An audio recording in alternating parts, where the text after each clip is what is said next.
Ob letošnjem 2. februarju, svetovnem dnevu mokrišč, ki ga vsako leto obeležujemo v okviru Ramsarske konvencije o mokriščih, je poudarjena vloga vode, ki je neločljivo in življenjsko pomembna za življenje.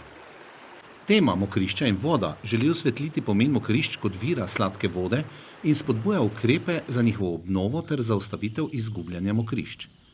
Pritiski na vodne vire so vse večji, poraba vsako leto narašča.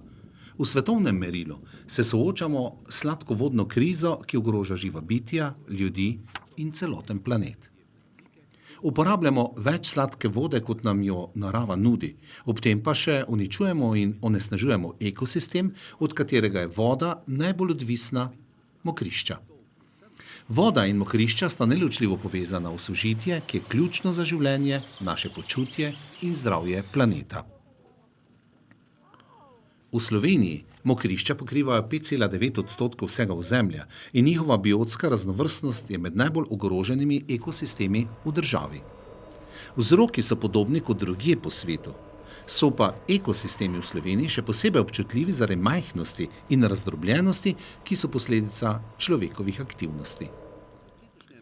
Ob svetovnem dnevu mokrišč je bilo v preteklem času tudi v pokrajini ob Muri organiziranih več pohodov, kjer pohodniki spoznavajo pomen mokrišč in se ozaveščajo z njihovim ohranjanjem.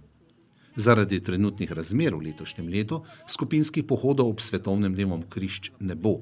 Je pa na mestu, da se drugače spomnimo in opozorimo na njihovo vlogo in pomen za boljšo prihodnost lokalnih okolij ter trajnostni razvoj Slovenije, ki temelji na ohranjeni naravi.